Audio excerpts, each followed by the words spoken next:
Colorado. Denver, Stapleton Airport, July 19th, 1989. Known as the gateway to the Rockies, Denver is the starting point for journeys all over the U.S. 1,300 planes take off from here every day, carrying over 75,000 passengers. It's the peak of the summer season, and Stapleton is packed with vacationers and business travelers.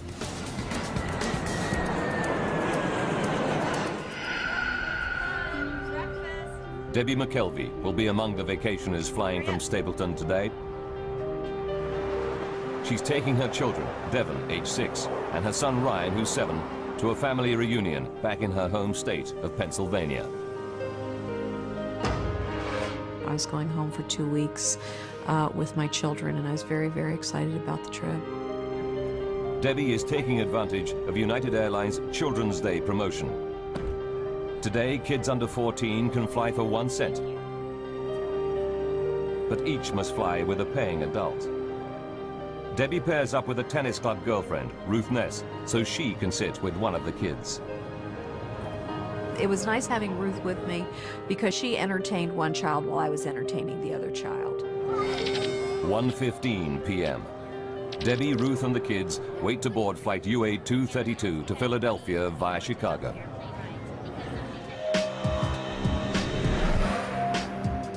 Commanding the flight is Captain Alfred C. Haynes. His cabin staff reported a minor electrical fault in the galley on the previous leg, but engineers have given it the all clear. Captain Haynes is a veteran pilot with 7,190 hours logged in the DC-10. The passengers will be in safe hands today. The DC-10 is a great airplane to fly. I think it was termed an old man's airplane because it's so simple to fly. At this time, in the late 1980s, there are over 400 DC-10s in service. But it's a plane with a troubled history. Windsor, Ontario, 1972. A cargo door blows out on a year-old DC-10, causing severe decompression. The pilots managed to land the plane safely. 2 years later, a door comes off a Turkish Airlines DC-10 flying out of Paris. This time, the violent decompression tears the plane apart in midair. All 346 people on board die. McDonnell Douglas finds the fault and fixes it. But the reputation of the DC-10 never fully recovers. The DC-10 making flight 232 today is in its 17th year of service and has flown over 43,000 hours. So far, without incident. Today should be no different. Jerry Schemmel is Deputy Commissioner of the Continental Basketball Association and a frequent flyer. I was never a nervous flyer. I always kind of enjoyed flying. I took my first flight at age 18. I always enjoyed it. Jerry is flying to Columbus on business with his boss and great friend, Jay Ramsdell. Their original flight is cancelled, but Jay gets a seat on the very next flight. The bad news is there's no seat for Jerry. Jay decides to stay with his buddy and wait for an even later plane. I didn't think much of it at that time. I thought it was a nice gesture. I thought to myself, I hope I would have done the same thing. Finally, after a 6.5-hour wait, Jerry and Jay both get seats on flight UA 232 to Philadelphia. Flight 232 is busy today. It's carrying 285 passengers and 11 crew. Debbie McKelvey boards with her friend and 2 kids. They add to an unusually high number of children on board. 52 in total, thanks to the Children's Day deal. For senior flight attendant Jan Brown Law, lots of children on board means a busy flight ahead. After a 4-day trip, Jan is excited to be heading home to Chicago.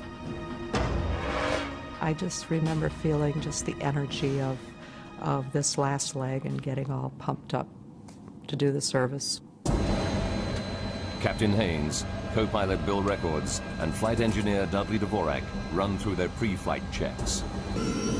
They taxi out to the runway and await the takeoff clearance.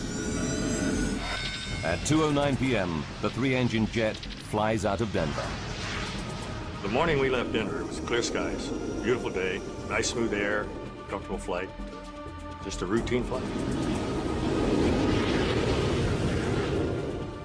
Debbie McKelvey sits with her son Ryan, while her friend Ruth is one row behind, looking after her daughter Devon. At 3:16 p.m., they're finishing their meal.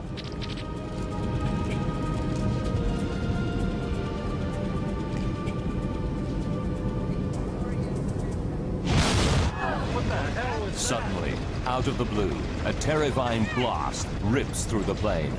The first thing I thought was a bomb has gone off. I really did. I thought someone had planted a bomb, it had been detonated, and we started to drop. The only way I can think to explain it, it's like if you're driving down a highway and you hit a pothole. Jan Brown-Law fears it may be a breach in the plane's fuselage. I instinctively sat down on the floor and held on, not knowing if it were a decompression, that everything that isn't tied down securely is going to be sucked out. There's no sign of any visible damage inside the plane. But up in the cockpit, Captain Haynes scans the engine instruments and quickly realizes that his number 2 engine is malfunctioning. I've never had a jet engine fail in flight. Only in the flight simulator, never in flight. But this time, it's happening for real.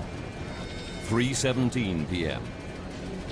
Captain Haynes' priority is to shut down the problem engine. He's not too worried. The DC-10 can fly comfortably on its remaining 2 wing-mounted engines. Haynes follows the shutdown procedure and cuts off fuel and power to the number 2 engine.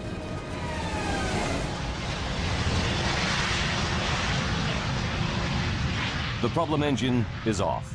But now flight engineer Dudley Dvorak spots something else wrong. Al, we've lost all hydraulic quantity. His instruments tell him that all 3 of the plane's hydraulic systems are empty. He cannot believe his eyes. The hydraulic systems operate the plane's flaps, ailerons, rudder, and elevator. Without these controls, the pilots won't be able to steer the plane or take it up or down. But the instruments are right. Al, can you help me out with this? Co-pilot Bill Records is horrified to find his flight controls are no longer responding. The plane starts to bank steeply to the right, and he's powerless to stop it. That's when we realized we were in a world of hurt, that something was drastically wrong. Now Captain Haynes tries the flight controls, but he cannot get the DC-10 back into level flight either. The plane is now trying to roll over, a terrifying prospect.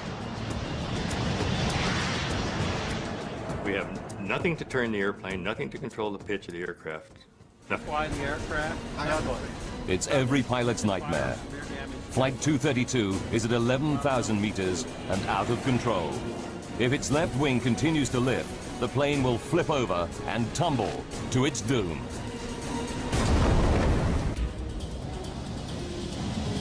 United Airlines Flight 232 is down to 2 engines. Worse still, the plane has lost all conventional flight controls. Despite everything that Captain Haynes tries, the plane seems bent on turning over. Back in the cabin, the passengers feel the plane banking steeply. Now, my son at 7½, he had always been a people watcher. And he looked around and he said, something's not right here.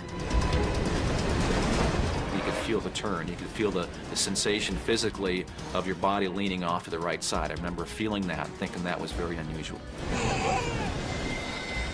3:18 p.m. The left wing is so high that the plane is in an extremely steep bank. Al Haynes knows that within a few more seconds, it will roll over and tumble out of control. There is just one old aviator's trick left to him. If it fails, Flight 232 is doomed. The first reaction was to just close one throttle and push the other one up, see if maybe that would help. In a desperate bid to restore level flight, Haynes tries adjusting the relative power of the two wing engines. If the right engine runs faster, the airplane will bank left, and vice versa.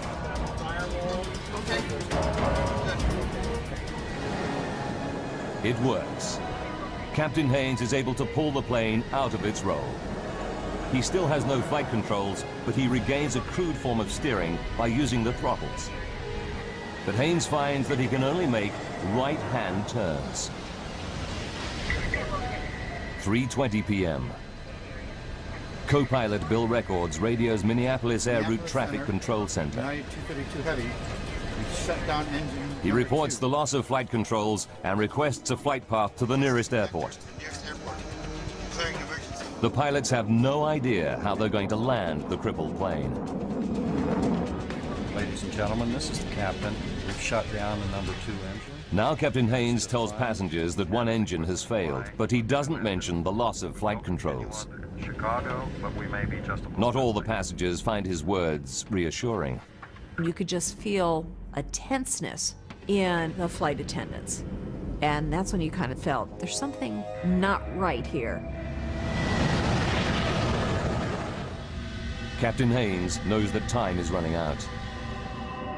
UA-232 is dropping at around 250 meters per minute.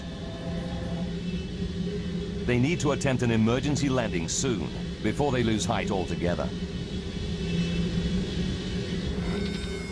3:22. Air traffic control informs the flight crew that their nearest runway is at Sioux Gateway. This is a small regional airport near the sleepy town of Sioux City, Iowa.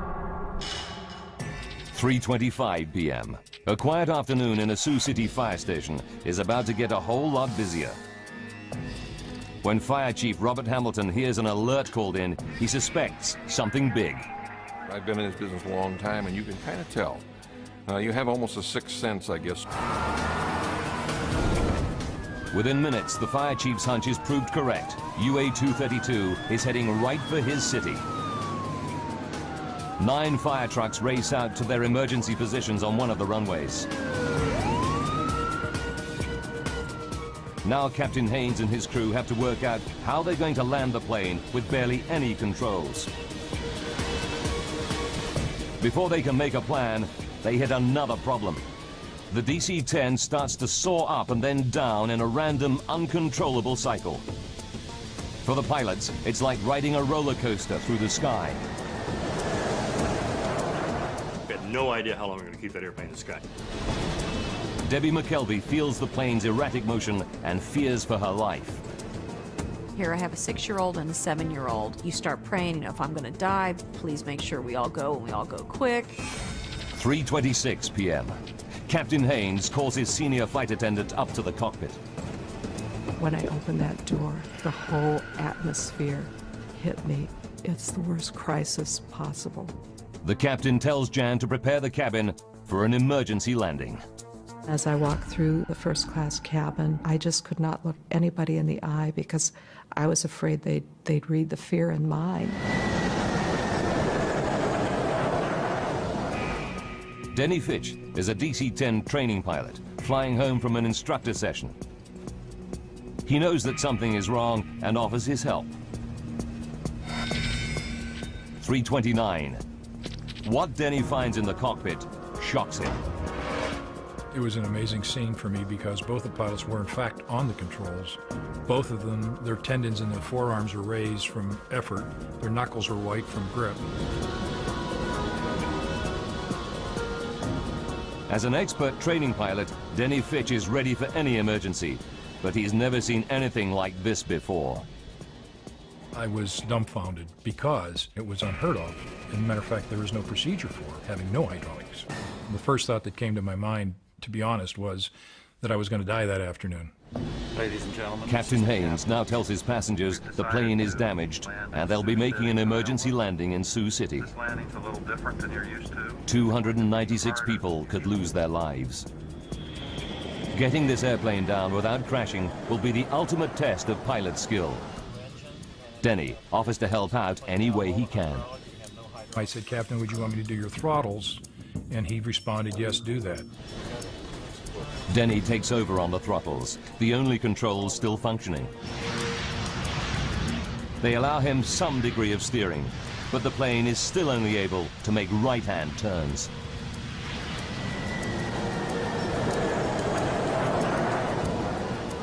As far as I'm concerned, he's now the fourth member of the crew because he was willing to step in there and help us any way he could. 3:48. The DC-10 is now 12 minutes from Sioux City Airport, and they're running out of altitude. It's time for the pilots to face an almost unthinkable prospect. In a few minutes, they must attempt to land a 165-ton jet without proper flight controls. The lives of 285 passengers are in their hands.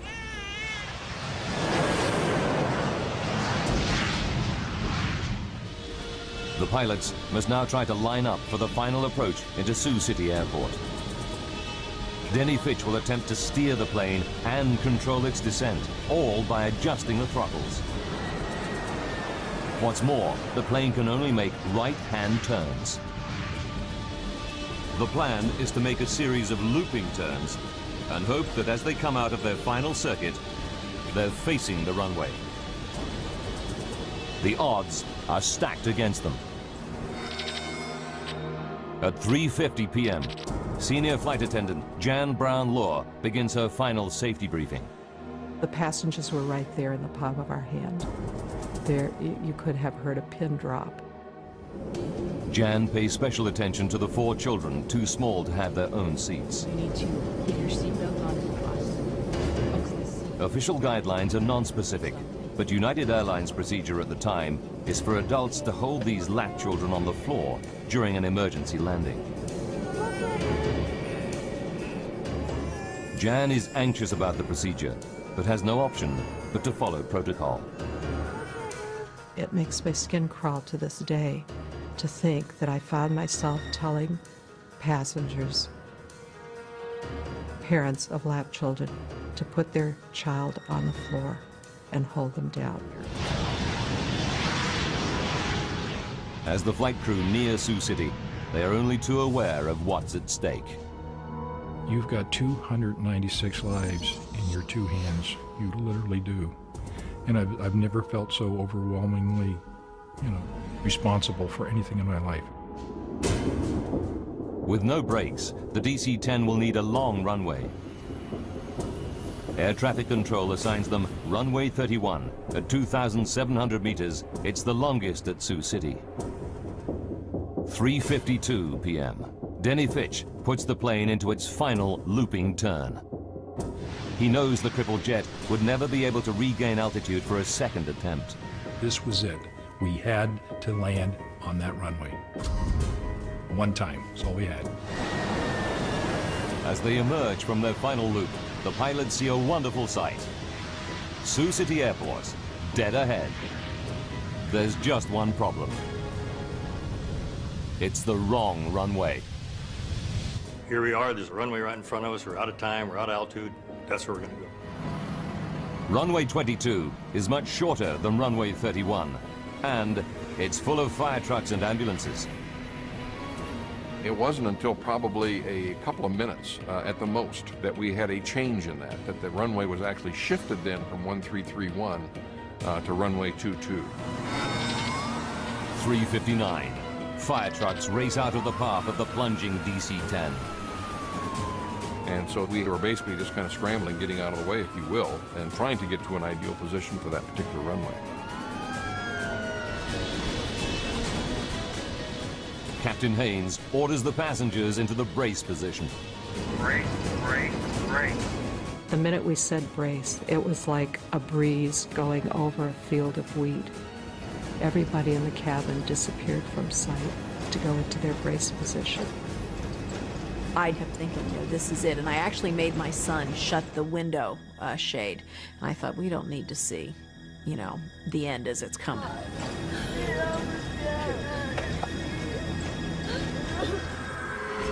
As the pilots desperately try to line up the airplane with the runway, they realize they're still coming in at 400 kilometers per hour, around 150 kilometers per hour faster than normal. But with no control of the flaps, they cannot slow the descent. The alarm sounds from the ground proximity warning system. They're descending too rapidly. The plane is plunging at 560 meters per minute, over 6 times the normal rate.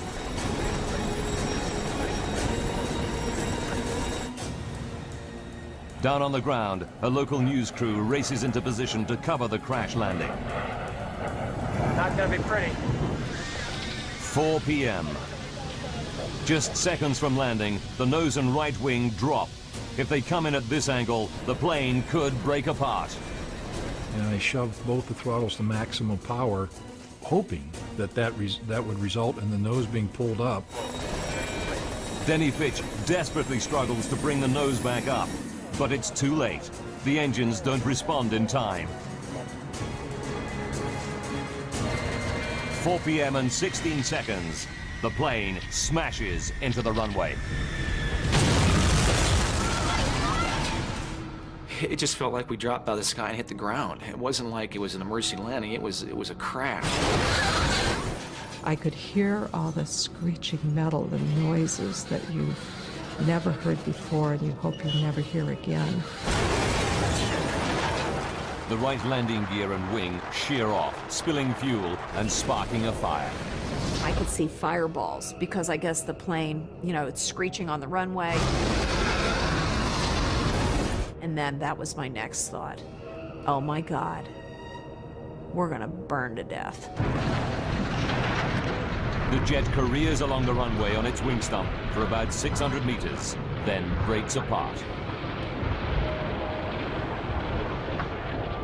The cockpit had snapped off like a pencil tip, and we became a tumbling 200-mile-an-hour piece of wreckage.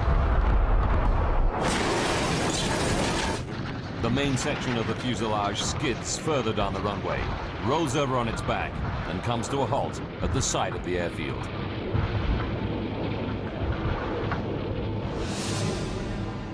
The plane is split into 3 main pieces: cockpit, tail section, and middle passenger section. Dozens of surviving passengers flee the burning cabin. Fire trucks and ambulances race to help them. Emergency workers arrive to an horrific scene of dead and injured passengers.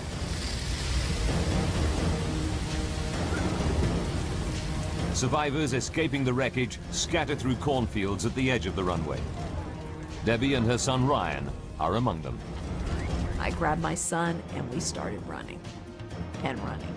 And I had no idea where we are. Some of the children and babies held on the floor before landing are missing. The violence of the crash tore them from their parents' grasp. One grief-stricken mother confronts flight attendant Jan Brown-Law. And she just looked up at me and she said, "You told me to put him on the floor, that it would be all right." And I thought, I'm going to live with those words for the rest of my life. The child, 23-month-old Evan Zhao, tragically died in the burning jet. In the chaos of the crash, Debbie McKelvey and her son Ryan managed to get out of the wreck. But she can't see 6-year-old daughter Devon anywhere. So then you start really thinking, why didn't I have both of them? And it's just a horrible, horrible sinking feeling. Jerry Schemmel escaped the cabin unhurt. But now he hears a baby's cries. Despite the choking fumes, he ventures back inside the burning aircraft. I didn't think if I go back in, the thing will explode or I might not find my way back out. I just reacted. I heard the cries of baby, and the next thing I know, I'm back inside the aircraft. As the central cabin section burns, it starts to fill with toxic fumes. Smoke like this can kill in minutes. Parents like Debbie McKelvey fear that their missing children could still be somewhere inside the blazing jet. Flight 232 crashes at Sioux City Airport and lies in a smoking ruin at the edge of the runway. Survivors flee the crashed airliner, but a baby's cries draw passenger Jerry Schemmel back inside. So I finally got right over top of the crying, and I'm feeling around, and there's a baby stuck inside this overhead bin. I just grabbed the baby with one arm and scooped her out of the hole. I got back on my feet, found the opening, just kind of aimed for the sunlight and shot out the plane the second time. Jerry's actions probably saved the baby's life. But Debbie McKelvey is desperate. She fears her daughter and friend have not survived the crash. Then, suddenly, she spots a face. It's her 6-year-old daughter, Devon, emerging from the smoke. It was the absolute best feeling because she was there and she was okay. While passengers flee the wreckage, Captain Haynes and the flight crew are trapped in the cockpit. The plane's nose has buried itself into the soft earth beside the runway. It's the last place the rescuers reach. They have to use a forklift and cutting equipment to get through the twisted wreckage. It takes 30 minutes to reach the pilots. At 5 p.m., rescuers pull out all 4 pilots, seriously injured, but alive. I remember the pat on my chest, and his words to me were, "You're okay, buddy, I'm here, I got you, you're gonna be okay." And I felt this tremendous relief. The flaming wreck of UA-232 burns for over 2 hours. 9 helicopters and 34 ambulances evacuate survivors. Jerry Schemmel's thoughts turn to his buddy, Jay, whom he lost sight of in the crash. Jerry hopes that he might have made it, but as time goes by, he loses all hope. I had a pretty good hunch 8 hours after the crash, when he didn't show up anywhere, that he wasn't a survivor. Jay Ramsdell is one of 111 passengers who lose their lives in the crash. 1 flight attendant is also killed. 11 children are among the dead. Remarkably, 184 people survived the Sioux City crash. But for the pilots of Flight 232, any number of deaths is a tragedy. Training pilot Denny Fitch learns how many died when his wife visits him in hospital.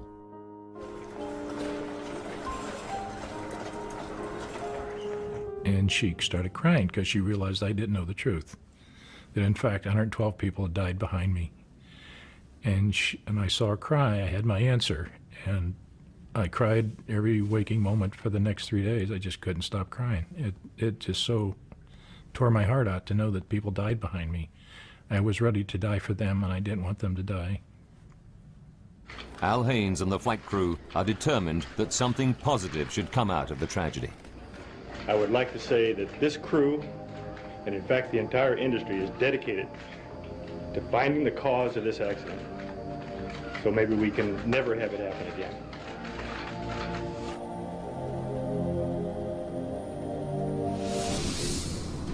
The National Transportation Safety Board, or NTSB, dispatches an investigation team to Sioux City. With 427 DC-10s still in service all around the world, they need to find out what happened to the plane, and quickly. Frank Hildrup leads the team analyzing the aircraft structure. There's a lot of apprehension and anxiety, of course, that we always go into these things with, and I was fairly new at the time. I had not been with the agency but for about 9 months. Hildrup and the NTSB team arrive in Iowa 9 hours after the crash and get straight down to work. The investigators' first priority is to try to recover every piece of the wreckage so that they can reassemble the aircraft. It's a mammoth task. It was such an immense accident scene that we just knew we had a long investigation ahead of ourselves. The crash scatters thousands of fragments of debris over a distance of 1 kilometer. Emergency services and the National Guard mobilize hundreds of personnel. They scour every square meter of land around the runway. The tiniest component might tell them what triggered the crash. As investigator Jim Wildey knows only too well. If you want to understand how the airplane came apart, if you want to understand the interrelationships of various pieces, it is very useful sometimes to put the structure back together. Investigators interview the 4 pilots to explore the bizarre loss of controls they reported during the flight. Now we've lost all hydraulic pressure. Captain Haynes and the crew confirmed that shortly after the dramatic failure of their number 2 engine, all their hydraulic systems went down. It mystifies investigator Frank Hildrup. I know personally I wasn't prepared for dealing with an airplane crash where it had lost all of its hydraulics. Extremely unique event and something I personally had never encountered before. Hydraulics operate all the flight controls on the DC-10. The flaps that help control descent. The elevators that pitch the plane up and down. The rudder that steers it. The ailerons that make it bank. Pressurized fluid inside hydraulic lines operates these mechanical controls. There are 3 separate and independent hydraulic systems. Even if one system is breached, it should not cause the loss of hydraulic fluid in the others. To lose fluid from all 3 systems at once is almost impossible. Experts put the odds at 1 billion to 1. Then, an unexpected find. Farmers 90 kilometers from Sioux City report aircraft wreckage scattered on their land. Investigators examine the debris and find that it includes components from the number 2 hydraulic system in the tail near the failed engine.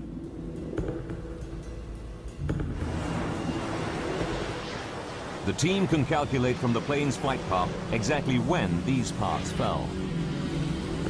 They discover it happened at 3:16 p.m., the same moment as the loud bang and the engine failure. What was that? Everything points to a catastrophic event inside the engine, which then damages the hydraulic systems.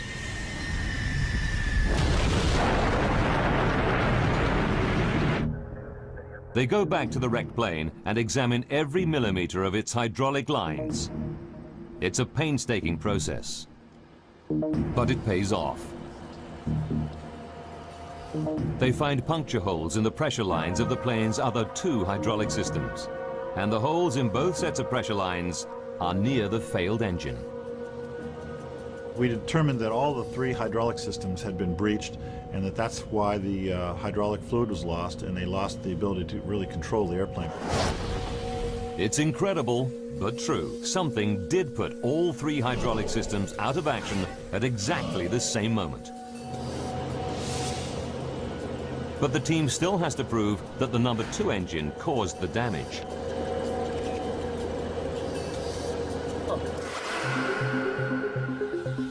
They inspect the puncture holes with a scanning electron microscope and find minute traces of titanium. Titanium is used for critical airplane parts because it's tough, yet very light. On the DC-10, the only titanium anywhere near the tail section is inside the number 2 engine.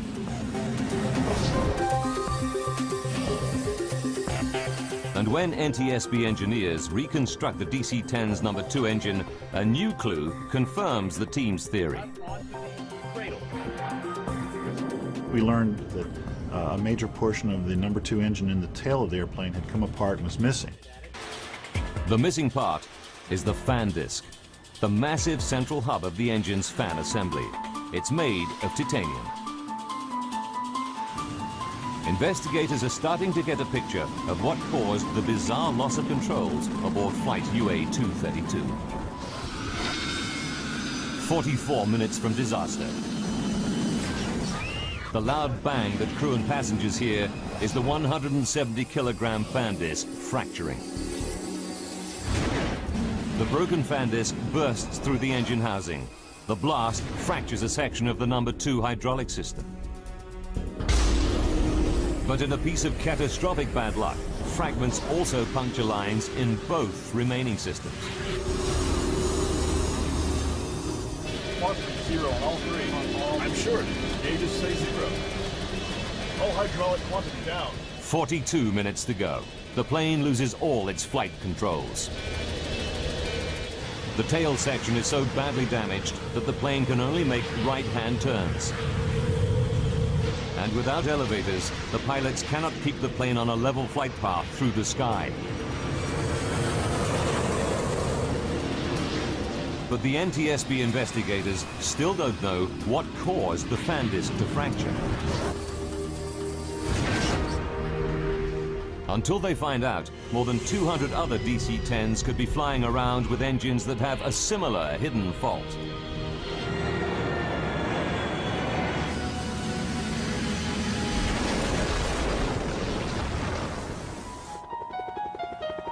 They must locate and examine the missing pieces of fan disc.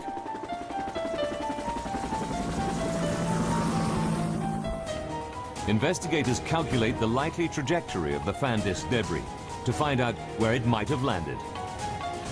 They narrow it down to a tract of Iowa corn belt 36 square kilometers in size.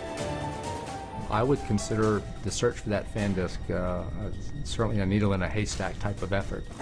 Investigators pull out all the stops to find the missing fan disc.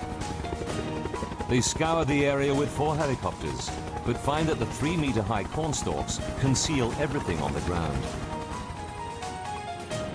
They even deploy infrared cameras to try to locate the pieces. But after weeks of searching, they draw a blank. General Electric, the engine manufacturer, offers members of the public a large reward for the missing fan disc.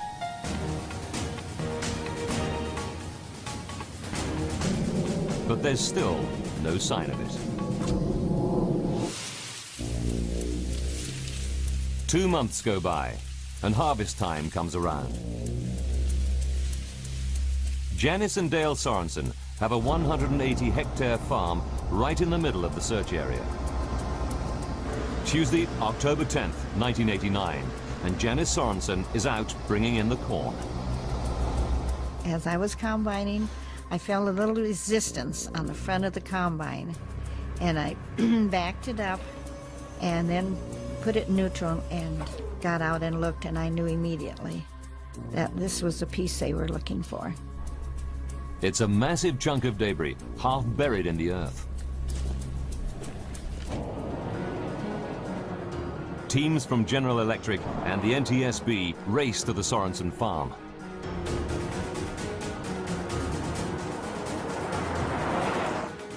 Dale and Janice help investigators dig out the piece of wreckage.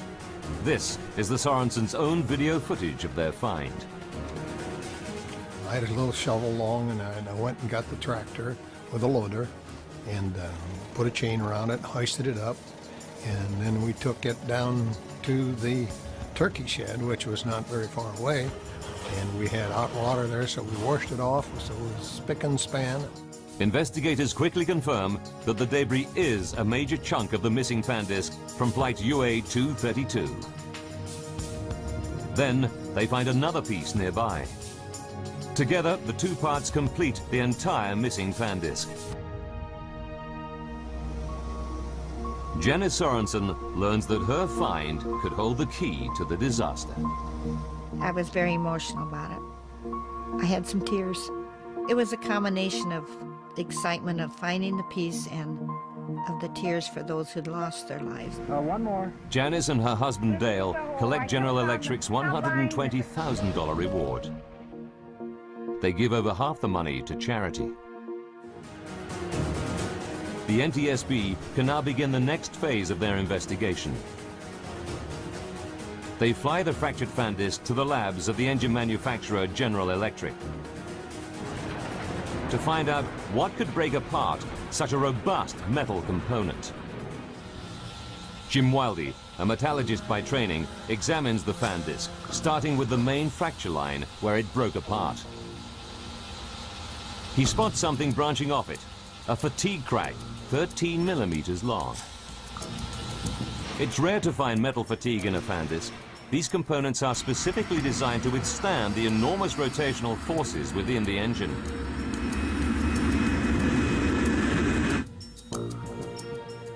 Then, at the base of the fatigue crack, Wildy sees a tiny cavity. The size of it was, maximum in any one direction was about 50 thousandths of an inch. As he scans the cavity more closely, he sees that the metal around it looks discolored. He takes a sample from this suspect area for testing. What he discovers will shock the investigation team and rock the aviation industry to its core.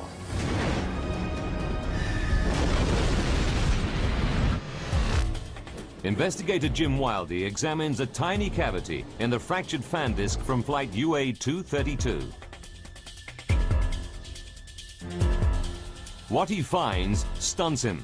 Around the cavity, there is an impurity in the titanium alloy. It's called a hard alpha inclusion, a brittle defect smaller than a fingernail. Analysis reveals that it was caused by excess nitrogen during the forging of the metal ingot. The fan disc in the DC-10 was made from titanium that harbored a fatal hidden defect. It's the final piece of the puzzle. The NTSB team can now put together the chain of events that left the passengers and crew of flight UA-232 seconds from disaster.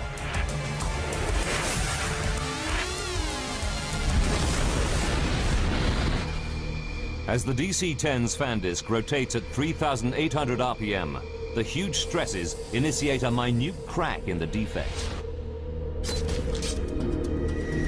With every flight, it grows fractionally bigger. July 19th, 1989, 44 minutes from disaster. The fan disc has been in service for 15,503 flights over 17 years. The crack reaches 13 millimeters in length. The faulty fan disc can no longer cope with the stresses imposed by its rotation. It shears in two. The damage it causes makes the DC-10 virtually unflyable. For the next 40 minutes, the pilots struggle to control the plane.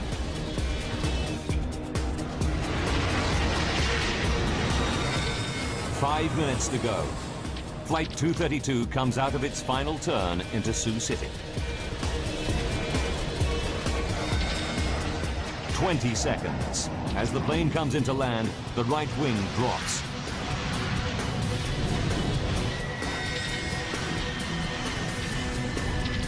Disaster strikes. The right wingtip hits the ground, and the DC-10 careers down the runway.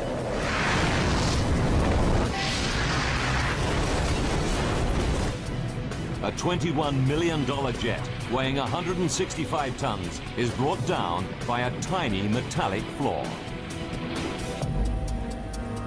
For the NTSB investigation team, there's a terrible twist to the tragedy. Investigators discover that United Airlines technicians made a routine inspection of the defective fan disc just 16 months before the crash. They're disturbed. The crack was on the fan disc surface. At the time of the inspection, the crack could have been close to 13 millimeters long. This disc had been inspected before the accident, and we determined that the crack was of a detectable size, but that it just wasn't detected. The NTSB report concluded that the crack was probably missed due to human error. The report accepted that United Airlines inspection procedures complied with regulations and were up to industry standard, and cited human factors as an industry-wide problem in engine inspection. In the wake of the Sioux City disaster, the Federal Aviation Authority upgraded engine inspection procedures. The FAA also demanded changes to the DC-10's hydraulic systems. Airlines were required to add shut-off valves to limit the amount of fluid that can drain from a breach in hydraulic lines. But today, lab children are still allowed to remain unrestrained during emergency landings.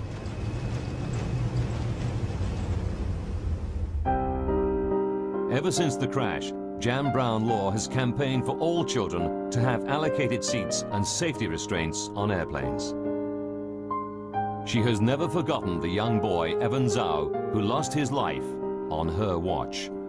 Evan would be 17 years old today had he been in a seat.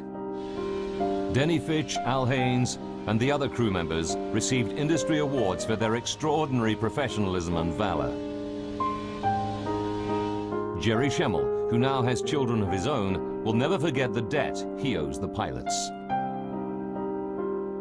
I've thought about those guys every day for 16 years. I don't think we could have been equipped with a better cockpit crew than what we had. The safety measures triggered by the Sioux City crash transformed aviation safety, not just on the DC-10, but on all passenger airliners. The new rules should ensure that such a bizarre and devastating accident can never happen again.